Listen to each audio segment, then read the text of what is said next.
નમસ્કાર તાલીમાર્થીઓ અને દર્શક મિત્રો, અધ્યાપન મંદિર અંતર્ગત પ્રોફેસર ઋષિરાજસિંહ ચુડાસમા આપ સૌને આવકારે છે. આપણે કારકિર્દી માર્ગદર્શન એટલે કે D2 સબ્જેક્ટ જે છે એ શરૂ કરેલો છે. D2 સબ્જેક્ટની અંદર મુખ્ય રીતે અલગ અલગ વિદ્યાર્થીઓની કારકિર્દી ઘડતર માટે આપણે શિક્ષક તરીકેની ભૂમિકા કઈ રીતે ભજવવી અને શિક્ષક તરીકે આપણે કઈ રીતે કાર્ય કરવું એ આ સબ્જેક્ટની અંદર મુખ્ય બાબત છે. ઓપ્શનલ સબ્જેક્ટ છે, પણ ખાસ કરી અને શિક્ષક તરીકે આપણી અંદર એક સારી રીતે ઓબ્ઝર્વેશન કરવાના ગુણ અને સારી રીતે ગાઈડ કરવાના ગુણ જે છે એ આ સબ્જેક્ટ દ્વારા આપણને પ્રાપ્ત થાય છે. આપણે યુનિટ 1 શરૂ કરેલું હતું, એકમ પહેલું, જેમાં 1.1 આપણે કમ્પ્લીટ કરેલું છે. આજે આપણે વાત કરવી છે 1.2 ની. 1.2 ની નામ છે કારકિર્દી માર્ગદર્શનના સિદ્ધાંતો. હવે આપણે કારકિર્દી માર્ગદર્શન એટલે શું, અર્થ, સંકલ્પના, મહત્વ, જરૂરિયાતો એ આપણે જોઈ ગયા છીએ. 1.2 ની અંદર શું કહે છે કે કારકિર્દી માર્ગદર્શન માટેના યોગ્ય સિદ્ધાંતો, કે ભાઈ એવા મુખ્ય સિદ્ધાંતો કે જે મનોવૈજ્ઞાનિક બેઝ પર આધારિત છે, જેમાં મૂળમાં સાયકોલોજી છે, અને એ ખાસ કરી અને વ્યક્તિ અને વિદ્યાર્થીઓને સારી રીતે ગાઈડ કરવા માટે એક સિદ્ધાંતનું કામ કરે છે, જેને આપણે કારકિર્દી માર્ગદર્શનના સિદ્ધાંતો કહીએ છીએ. કારકિર્દી માર્ગદર્શનના સિદ્ધાંતો ખાસ કરી અને કારકિર્દી માર્ગદર્શનની જરૂરિયાત વર્ણવે છે કે આપણે ત્યાં મુખ્ય રીતે અલગ અલગ વિદ્યાર્થીઓને માર્ગદર્શન આપવા માટે આ સિદ્ધાંતો જરૂરી છે. કે ભાઈ આજે મને કોઈ મારા વિદ્યાર્થી પૂછે કે ભાઈ સર અમારે ભવિષ્યમાં કયું ફિલ્ડ અપનાવવું, તો એના માટે મારે એનો શારીરિક, માનસિક એ બધા પ્રકારનો વિકાસ જોવો પડે. બધા વિકાસને ધ્યાનમાં રાખી અને મારે તેને સ્કિલને ધ્યાનમાં રાખી અને તેને ગાઈડ કરવા જોઈએ. એ જ સાચી કારકિર્દી માર્ગદર્શનની રીત છે. અને માર્ગદર્શનની અંદર આપણે અલગ અલગ તેનું મહત્વ જોયેલું છે. મહત્વ જાણ્યા બાદ આપણે જોઈએ તો માર્ગદર્શનના પ્રકારો પણ છે, કારણ કે પ્રકારો મુખ્ય છે. માર્ગદર્શિત માટે મારે કોઈકને માર્ગદર્શન આપવું છે તો મારી એના મુખ્ય પ્રકારો જાણવા જરૂરી છે. પહેલો પ્રકાર છે શૈક્ષણિક માર્ગદર્શન. આપણે એજ્યુકેશન ફિલ્ડ સાથે સંકળાયેલા છીએ અને કોઈ વિદ્યાર્થી અને વ્યક્તિને આપણે જ્યારે ટ્રીટ કરવાના થાય, માર્ગદર્શન આપવાનું થાય, ત્યારે સૌથી પહેલા શૈક્ષણિક માર્ગદર્શન આપવું જરૂરી છે. શૈક્ષણિક માર્ગદર્શન એટલે કે એનું education level A down to earth હોવું જોઈએ, અને ખાસ કરી અને એજ્યુકેશન તેણે સારામાં સારું મેળવેલું હોવું જોઈએ. ન લીધેલું હોય તો બીજા નંબરે આપણે તેની સ્કિલ એને આધારે તેને માર્ગદર્શિત કરી શકાય છે. એટલે માર્ગદર્શનના પ્રકારોની અંદર શૈક્ષણિક માર્ગદર્શન જે છે એ પહેલો પ્રકાર છે. સૌ પહેલા વિદ્યાર્થીઓ અને વ્યક્તિઓને ભણતા કરવા જરૂરી છે. ભણતા થશે એટલે આપોઆપ ભવિષ્ય સુધરશે અને આપણે જે માર્ગદર્શન આપીશું એ સાચી દિશામાં તેને મળશે. બીજો પ્રકાર વ્યાવસાયિક માર્ગદર્શન. બધા જ વ્હાઇટ કોલર જોબ કરે એ મહત્વનું નથી, ઇન્કમ મહત્વની છે. લક્ષ્મીજી કઈ રીતે પ્રાપ્ત કરે છે અને પ્લસમાં લક્ષ્મીજી હોવા એ ખૂબ જરૂરી છે. એટલે વ્યાવસાયિક માર્ગદર્શન પણ આપણે આપણા વિદ્યાર્થીઓને અને વ્યક્તિઓને આપી શકાય છે. કે ખાસ કરી અને જો તેની સ્કિલ તેની અંદર હોય અને તેની સમાજમાં માંગ કે જરૂરિયાત હોય તો તે પ્રમાણે તે ધંધો, બિઝનેસ જે છે એ કરી શકે છે. તો શૈક્ષણિક માર્ગદર્શન, વ્યાવસાયિક માર્ગદર્શન, એને ભવિષ્યમાં કયો વ્યવસાય પસંદ કરવો એ માર્ગદર્શન આપણે આ વ્યાવસાયિક માર્ગદર્શન અંતર્ગત આપી શકીએ. ત્રીજો પ્રકાર છે વ્યક્તિગત માર્ગદર્શન, પર્સનલ રીતે તેને ગાઈડ કરવા જરૂરી છે. વ્યક્તિગત માર્ગદર્શન, તેની જે જરૂરિયાત છે એની બધી નીડ પૂરી થઈ જવી જોઈએ. પ્લસમાં પોઝિટિવ વેમાં નીડ પૂરી થાય એ મહત્વનું છે, પરંતુ તાલીમાર્થીઓ પોઝિટિવ રીતે એ મુખ્ય છે. તો પર્સનલ એટલે કે વ્યક્તિગત માર્ગદર્શન આપણે આપણા વિદ્યાર્થીઓનું આ રીતે આપી શકાય છે. હવે આપણે આગળ વાત કરીએ તો મુખ્ય પોઈન્ટ કે માર્ગદર્શનના સિદ્ધાંતો. અલગ અલગ આપણે સામાન્ય રીતે જોઈએ તો સિદ્ધાંતોનો મતલબ શું? સિદ્ધાંતો એટલે એવા પાસા, એવા પરિબળ કે જેને કારણે મુખ્ય વિચાર ટકેલો હોય. તો આજે આપણે માર્ગદર્શનના અને કારકિર્દી માર્ગદર્શનના સિદ્ધાંતો જોવાના છે. તો હવે એ જે માર્ગદર્શન નામનો જે વિચાર છે એ કેના પર ટકેલો છે? તો કે સિદ્ધાંતના બેઝ પર ટકેલો છે. એ છે આપણું 1.2. આપણે શરૂ કરીએ તો માર્ગદર્શનની જરૂરિયાત અને માંગ અનુસાર આપવું જરૂરી છે. વિદ્યાર્થીઓને વ્યક્તિઓને આપણે માર્ગદર્શન આપીએ છીએ તો જરૂરિયાત અને માંગ પ્રમાણે જવું જોઈએ. માર્ગદર્શન એ વ્યક્તિગત પ્રક્રિયા છે. માર્ગદર્શન આપણે આપીએ છીએ તો તે વ્યક્તિનો વિકાસ થાય છે. માર્ગદર્શન બધા જ વિદ્યાર્થીઓ માટે હોય છે. માર્ગદર્શન કોઈ 2 કે 3 વિદ્યાર્થી માટે નહીં, પરંતુ 50-50 કે 100-100 વિદ્યાર્થીઓ માટે જરૂરી છે. માર્ગદર્શન બધી જ ઉંમરના બાળકો માટે હોય છે. તેમાં કોઈ એજ લિમિટ હોતી નથી. માર્ગદર્શન આપવા માટે અને માર્ગદર્શન મેળવવા માટે ઉંમરના બંધનો માફ છે. માર્ગદર્શન સમયે શિક્ષણની પદ્ધતિ પણ લક્ષ્યમાં લેવી જરૂરી છે. માર્ગદર્શન આપીએ તો આપણી અધ્યાપન પદ્ધતિઓ, શિક્ષણ પદ્ધતિઓને પણ લક્ષ્યમાં લેવી જોઈએ. વ્યક્તિગત રીતે ભિન્ન ભિન્ન માર્ગદર્શન આપવું જરૂરી છે. અલગ અલગ વિદ્યાર્થીઓને અલગ અલગ રીતે માર્ગદર્શન આપવું એ જરૂરી છે. માર્ગદર્શનના કેન્દ્રમાં વ્યક્તિ છે, નહીં કે સમસ્યા. આપણો વિદ્યાર્થી કે આપણી વ્યક્તિ એ માર્ગદર્શનના કેન્દ્ર સ્થાનમાં છે. એની સમસ્યા ગૌણ બની જાય છે. હવે આપણે જોઈએ તો માર્ગદર્શનના મહત્વના સિદ્ધાંતો. મોસ્ટ આઈએમપી પ્રશ્ન છે, તમને યુનિવર્સિટીની પરીક્ષા માટે પણ પરીક્ષાલક્ષી છે કે માર્ગદર્શનના સિદ્ધાંતો જણાવો. પહેલો સિદ્ધાંત, પહેલો પોઈન્ટ, આત્મદિશા સૂચન. આત્મદિશા સૂચન ઇન ધ સેન્સ કે વિદ્યાર્થીઓને વ્યક્તિનું સૌ પહેલા આત્મદિશા સૂચન હોવું જરૂરી છે. આજે મને ખુદને એવો ખ્યાલ હોવો જોઈએ કે ભાઈ મારે કોઈકની ગાઈડન્સની જરૂર છે, મારે કોઈકના માર્ગદર્શનની જરૂર છે. એવી અંદરથી જ્યારે આત્મદિશા સૂચન થાય અને પ્લસમાં સાચું માર્ગદર્શન મળે એટલે વિદ્યાર્થીની પ્રગતિ નિશ્ચિત થવાની છે. એટલે સિદ્ધાંતની અંદર પહેલો પ્રમુખ સિદ્ધાંત છે કે આત્મદિશા સૂચન થવું જરૂરી છે. આપણે આપણા વિદ્યાર્થીઓને જે ગાઈડ કરીએ છીએ, જે માર્ગદર્શન આપીએ છીએ એ મુખ્ય રીતે એની આત્મદિશાને ધ્યાનમાં રાખીને આપવું જોઈએ. આત્મદિશા એટલે એની રસ, રુચિ, પ્રેરણા, અભિપ્રેરણા, એ પ્રકારે એની રુચિઓ શેમાં છે, એનો ઇન્ટરેસ્ટ શેમાં છે, ઇન્ટરેસ્ટને ધ્યાનમાં રાખી અને આપણે તેને ગાઈડ કરવા જરૂરી છે. માર્ગદર્શન મુખ્ય રીતે દિશાવાળું હોવું જોઈએ. દિશાવિહીન માર્ગદર્શક ખૂબ નકામું છે.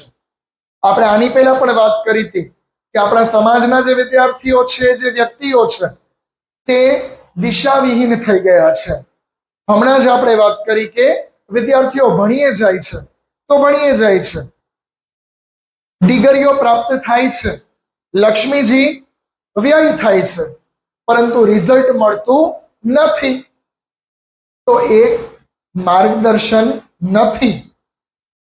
ઓછા નાણાંએ વધુ નાણું કમાઈ શકાય, વધુ ઇન્કમ પ્રાપ્ત થાય એવું માર્ગદર્શન મુખ્ય છે. તો ખાસ કરી અને આત્મદિશા સૂચન જે છે આ પહેલો સિદ્ધાંત છે, જેમાં વિદ્યાર્થીઓ અને વ્યક્તિઓ મુખ્ય રીતે દિશા મહત્વની છે. કઈ દિશામાં વિચારે છે? એ દિશા સાચી હશે તો ઓકે, દિશા જો ખરાબ હશે કે ખોટી હશે તો એઝ અ ટીચર આપણે તેની દિશાને પલટવાની છે, દિશાને બદલાવી અને આપણે તેને ગાઈડ કરવાના છે. બીજો પોઈન્ટ, પર્યાવરણની અગત્યતા. માર્ગદર્શનના સિદ્ધાંતોની અંદર બીજો જ સિદ્ધાંત છે પર્યાવરણની અગત્યતા. પર્યાવરણ એટલે વાતાવરણ. વ્યક્તિ અને વિદ્યાર્થીનો વિકાસ કરવા માટે તેની આસપાસનું વાતાવરણ, પર્યાવરણ ખૂબ જ જરૂરી છે. કારણ કે જે પ્રકારે એટમોસ્ફિયર હશે, જેવું વાતાવરણ હશે એવા વિદ્યાર્થીઓના વિચાર થશે, અને જેવા વિચાર થશે એવા ભવિષ્યમાં તે વ્યક્તિ થશે. એટલા માટે પર્યાવરણ અને વાતાવરણની અગત્યતા એ માર્ગદર્શન માટે મહત્વનો સિદ્ધાંત છે. ત્યારબાદ ત્રીજો સિદ્ધાંત, શિક્ષણપ્રદ પરિસ્થિતિનું નિર્માણ. એવી પરિસ્થિતિને ક્રિએટ કરવાની છે, એવી સિચ્યુએશન તમે ક્રિએટ કરો કે જેમાં શિક્ષણપ્રદ જોવા મળે. એટલે જ સિદ્ધાંતનું નામ છે શિક્ષણપ્રદ પરિસ્થિતિનું નિર્માણ. એઝ અ ટીચર આપણે આપણા વર્ગખંડની અંદર, આપણી શાળા મહાશાળાઓમાં એવું એટમોસ્ફિયર, એવી સિચ્યુએશન ડેવલપ કરવાની છે કે વિદ્યાર્થી જાતે ભણે. આપણા કોઈક શિક્ષણ ચિંતકે કહ્યું છે કે વિદ્યાર્થી જાતે ભણે છે, એને ભણતા કરવાના છે. એને જ ખાસ કરી અને માર્ગદર્શન કહેવામાં આવે છે. તો ત્રીજા સિદ્ધાંતમાં એવું જ કહે છે, તમે એવી પરિસ્થિતિનું નિર્માણ કરો કે જેમાં વિદ્યાર્થીઓ ફરજિયાત શીખે, એને શીખવું પડે, એ પરિસ્થિતિનું નિર્માણ કરો. એ ત્રીજો સિદ્ધાંત છે. ચોથો સિદ્ધાંત જોઈએ તો માર્ગદર્શનમાં વિવિધતા હોવી જોઈએ. એ તો સ્વાભાવિક છે. તાલીમાર્થીઓ તમને સૌને ખબર છે કે પાંચેય આંગળી સરખી નથી. એ રીતે આપણા બધા વિદ્યાર્થીઓ એક સમાન નથી. સપોઝ કે ટ્વિન્સ કે જુડવા ભાઈ કે બહેન હશે તો પણ અલગ અલગ છે. એટલે જે વિદ્યાર્થીઓ અલગ અલગ છે એ રીતે માર્ગદર્શનની ભૂમિકા અને માર્ગદર્શન આપવાની પદ્ધતિ પણ અલગ અલગ હોવી જોઈએ. એ મુખ્ય સિદ્ધાંત છે. આપણે આપણા વિદ્યાર્થીઓને જે માર્ગદર્શન આપીએ છીએ એ વિવિધતા વાળું હોવું જોઈએ. પ્લસમાં એની નીડને, જરૂરિયાતને સંતોષે એવું હોવું જોઈએ. તો જ આપણે સાચું માર્ગદર્શન આપીએ છીએ એમ કહેવાય. પાંચમો પોઈન્ટ, પાંચમો સિદ્ધાંત, માર્ગદર્શન મરજિયાત હોવું જોઈએ. તાલીમાર્થીઓ, પાંચમો સિદ્ધાંત મુખ્ય છે. માર્ગદર્શન કેવું હોવું જોઈએ? કમ્પલસરી નહીં, પરંતુ મરજિયાત હોવું જોઈએ, ફરજિયાત નહીં. માર્ગદર્શન આપણે ધરાહારથી દેવાનું નથી. વિદ્યાર્થીઓને એવું લાગે, વિદ્યાર્થીઓ પૂછે ત્યારે આપણે તેને ગાઈડ કરવાના છે. એક બે વાર આપણે શિક્ષકનો સ્વભાવ હોય કે તેને ગાઈડ કરીએ, પરંતુ સતત ને સતત, દરરોજ ને દરરોજ એકને એક કક્કો, એનું કોઈ વળતર નથી. એટલે ખાસ કરી અને માર્ગદર્શન ફરજિયાત નથી પરંતુ મરજિયાત છે, એનો મુખ્ય સિદ્ધાંત છે. તો આપણે જોઈએ તો માર્ગદર્શનના સિદ્ધાંતો એ મુખ્ય પાંચ છે. પાંચે પાંચ સિદ્ધાંત મહત્વના છે. ત્યારબાદ આપણે જોઈએ તો 1.3, 1.2 ની અંદર આપણે માર્ગદર્શનના પ્રકારો અને માર્ગદર્શનના સિદ્ધાંતો જોયા. હવે આપણે કન્ટિન્યુ કરીએ છીએ સેશન અને 1.3 લઈએ છીએ, 1.3, જેનું નામ છે માધ્યમિક અને ઉચ્ચતર માધ્યમિક ક્ષેત્રે શિક્ષક સ્તરે માર્ગદર્શનના ધ્યેયો. માધ્યમિક અને ઉચ્ચતર માધ્યમિક. હવે આપણે સ્વાભાવિક રીતે તાલીમાર્થીઓ વાત કરીએ તો હાઈસ્કૂલ અને હાયર સેકન્ડરી, માધ્યમિક અને ઉચ્ચતર માધ્યમિક શાળાઓ. એમ કહે છે કે તેની અંદર માર્ગદર્શન ખૂબ જ મહત્વનું છે 9, 10 અને 11, 12 ધોરણમાં. કારણ કે ત્યાંના જે વિદ્યાર્થીઓ છે એ ખાસ કરી અને પોતાનું ભવિષ્ય બનાવી રહ્યા છે. 9 અને 10 ધોરણ કે જે બેઝ છે, શેનો પાયો છે 11 અને 12 નો, અને 11 અને 12 શેનો પાયો છે ગ્રેજ્યુએશન અને પોસ્ટ ગ્રેજ્યુએશન. એટલે ખાસ કરી અને માધ્યમિક અને ઉચ્ચતર માધ્યમિક સ્તરે માર્ગદર્શન એ મુખ્ય છે. શિક્ષક સ્તરે માર્ગદર્શનના ધ્યેયો. આપણે જો માધ્યમિક શાળાના શિક્ષક હોઈએ અને ઉચ્ચતર માધ્યમિક શાળાના શિક્ષક, તો આપણે આ મુખ્ય ધ્યેયો ધ્યાનમાં રાખવા જરૂરી છે. વિદ્યાર્થીની માનસિક અને શારીરિક શક્તિઓ મર્યાદાઓને જાણી સ્વ ઓળખમાં મદદરૂપ કરવી. આપણે પોઈન્ટ વાઇઝ જતા જઈએ છીએ. પહેલા પોઈન્ટમાં શું કે છે? વિદ્યાર્થીની માનસિક અને શારીરિક પરિસ્થિતિને જાણી અને તેને સ્વ ઓળખ થાય એ માટે માર્ગદર્શન આપવું જરૂરી છે. વિદ્યાર્થીઓ પોતાની જાતને ઓળખી તેના આધારે તેનો વિકાસ કરે એ જરૂરી છે. વિદ્યાર્થી પોતાની જાતને પહેલા તો ઓળખવો જોઈએ, સમજવો જરૂરી છે, પછી વિકાસ કરે એ આપણું કામ છે. વિદ્યાર્થીને શાળા પ્રવેશ સમયે જે તે શાળાના ધ્યેયો, કાર્યો અને ખ્યાલ મેળવવા માટે સહાયભૂત થવું. જ્યારે શાળા પ્રવેશ મેળવે છે ત્યારે શાળાના ધ્યેયો અને અલગ અલગ જે નીતિ નિયમો છે એ સમજાવવા માટે મદદરૂપ થવું. વિદ્યાર્થીઓ પોતાની શક્તિને અનુરૂપ વિષયો પસંદ કરે એ ખૂબ જરૂરી છે. પોતાની શક્તિ પ્લસમાં હું એડ કરું ક્ષમતા, કેપેસિટી, એની એબિલિટી મહત્વની છે. એ પ્રકારે તે સબ્જેક્ટને ચૂઝ કરવા જોઈએ. એ પ્રકારે વિદ્યાર્થીઓને સારી રીતે માર્ગદર્શિત કરી શકાય. શાળા જીવનમાં અનુકૂલન સાધવામાં મદદરૂપ થવું. એઝ અ ટીચર આપણે માધ્યમિક અને ઉચ્ચતર માધ્યમિક શાળામાં આપણા વિદ્યાર્થીઓ શાળાની અંદર સારી રીતે એડજસ્ટ કરી શકે એ માટે આપણે મદદરૂપ થવું જરૂરી છે. જરૂરી શૈક્ષણિક અને વ્યાવસાયિક જ્ઞાન આપે તે માટે ખૂબ જરૂરી છે. શૈક્ષણિક અને વ્યાવસાયિક બંને પ્રકારનું માર્ગદર્શન, કારણ કે હાઈસ્કૂલ અને હાયર સેકન્ડરી લેવલે વ્યાવસાયિક શિક્ષણ પણ જરૂરી છે. તો એવું માર્ગદર્શન આપવું એ ખાસ કરી અને ખૂબ મહત્વની બાબત છે. ત્યારબાદ આપણે જોઈએ તો માર્ગદર્શકમાં શિક્ષકની ફરજો અને કાર્યો.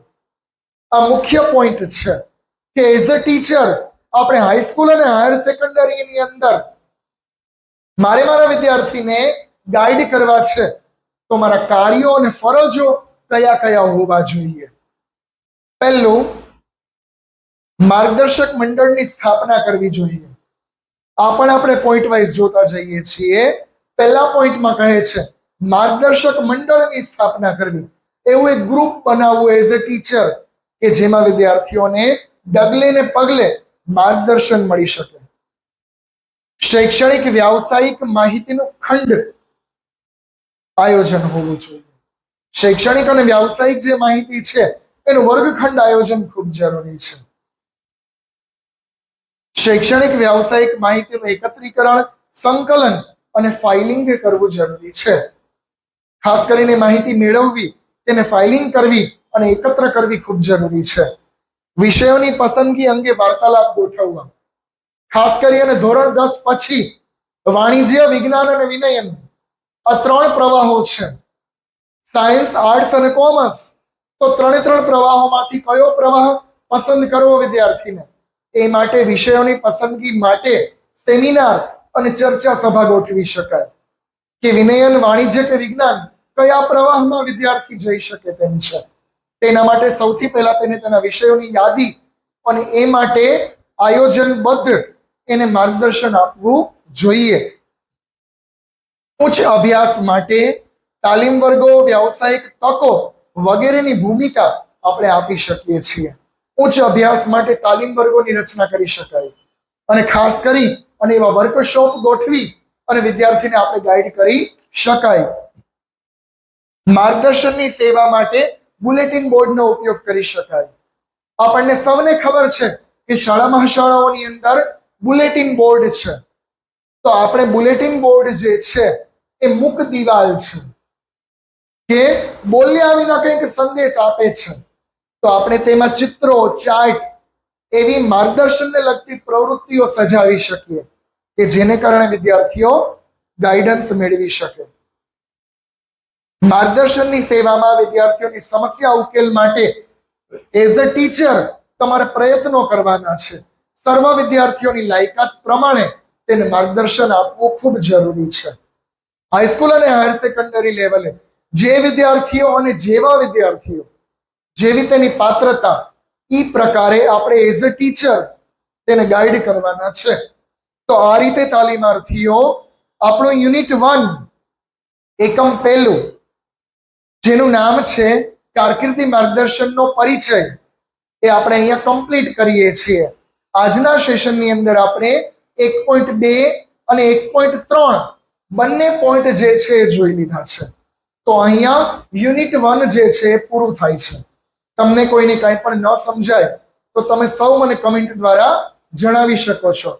અને આવા ને આવા શિક્ષણને લગતા બીએડ અને પીટીસી ને લગતા વિડીયો જોવા માટે મારી ચેનલને વધુ ને વધુ લાઈક અને સબસ્ક્રાઇબ કરો. તાલીમાર્થીઓ તમારી કમેન્ટ ખાસ કરી અને મારી પ્રોસેસને ડેવલપ કરવા માટે ખૂબ જરૂરી છે. તો આપ સૌ કમેન્ટ કરશો. ત્યાં સુધી સૌનો આભાર. Thank you.